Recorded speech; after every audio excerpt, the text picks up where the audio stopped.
All right, we're gonna conquer the easiest way to paint a tree that has no leaves on it. So this is perfect for winter landscapes, fall landscapes, once the leaves have fallen off, all that good stuff. So this is actually a technique that I learned in elementary school, and it was how to draw a tree. But it's even easier if you use paint, because you're just going to be drawing lines with your paintbrush, and yeah, you'll see what I mean.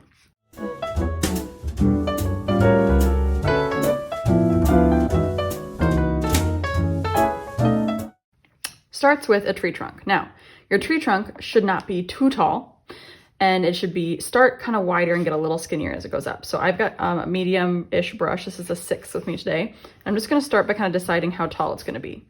That looks good. Now I'm gonna go back in and make my base a little bit wider. And I'm not worried about perfectly straight. In fact, I might even kind of wiggle my brush a little bit to make it uneven, because it just feels more natural. Now this is where the easiest trick ever comes in. Think of the letter V and the letter Y. The Y is really easy at first because we've literally got this longest trunk and then the little V at the top. And then from here on, it's V's. But this first V should be kind of wide, and it's gonna spread out like this. And now, every time you want these branches to split, you add another V. Now, this can be as simple as this, kind of feel cartoonish and get bigger and bigger. The more comfortable you get, the more funky you can make it. So maybe there'll be a split over here, and maybe the V's will split at different heights, and then again, make it kind of wider at the base. So these first early splits should be kind of thick, and then they'll get a little bit skinnier and thinner as they get taller. And you want to vary things. So maybe there'll be another little kind of branch here. And as they get taller and wider, maybe sometimes they just kind of bend or do a funny thing, and the V is over at the edge. So look how just changing that shape, making it a bit more wonky, makes it feel even more realistic. So don't stick to the V and Y so exact. The way you want to think about that is just the split. And then from that split, you can create all these interesting branches. Sometimes the branches are just going to end. Sometimes they're going to continue on and split again. And this is how you're gonna slowly fill up your interesting tree with all its many branches. Now, I'm using the same size brush for this because I can just kind of be more gentle and use the tip and make it skinnier to kind of make my branches smaller. Or if you feel like that's too complicated or your brush doesn't have a pointy tip, then just switch to a smaller brush as you get to the edge of these branches. Also, I like to, again, be kind of loose. So if you hold your brush further back, then you'll actually be forced to be a little bit looser with the size of the brush. One thing I love about this watercolor is because it's all wet, there's going to be a lot of different values just based on how it dries. So I'm using quite a bit of water in my brush because I do want it to be a smooth, filled in sort of shape. If you do less water, it can kind of look scratchy and you just won't get this variety. Look how dark, medium, light. Watercolor is really beautiful when you let the variety kind of show. And then what I like to do sometimes is just throw a few little like broken branches, so branches that don't actually completely connect, and it'll kind of appear as if it's so skinny or so overlapped that we just can't see the whole branch. And this is especially important if you want to put leaves, because if you leave those gaps, then you can put leaves in it as well.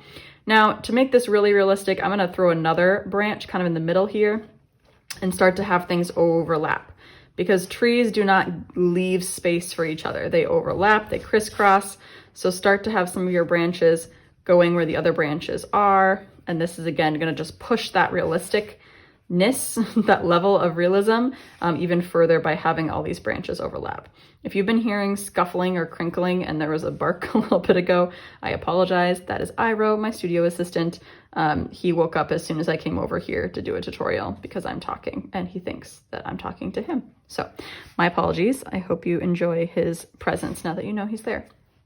All right, I'm gonna maybe stop pretty soon. We don't wanna go too crazy. This is still a painting, it's a representation. It doesn't have to be super perfect or realistic. Maybe I'll add another little twig right there just for funsies. But hopefully that basic idea of V's and Y's really helps you take any tree and make it feel more realistic. It never has to be this complicated. Just to show you something else, you could make, like, especially if you have a lot of trees in your landscape, so do a little kind of tree trunk. Maybe do a few little branches that kind of split and have little V's, and that's kind of it.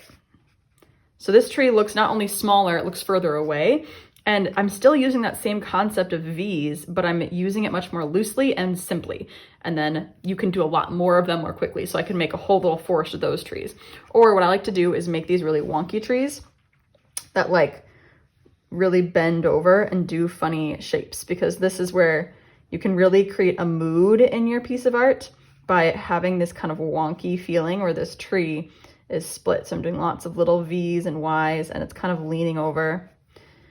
I really want to turn my sketchbook upside down, but since I'm making this for you, I'm gonna try not to. But remember to always turn things so it's easiest for you to use your hand.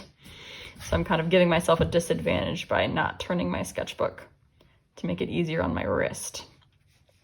But this is just kind of your simple, basic little funny wonky tree that's growing over to the side. So you can do anything with this technique, and every single time you do it, it will look different. And that's the beauty of painting trees, right? And seeing trees. Real life trees are always different from each other.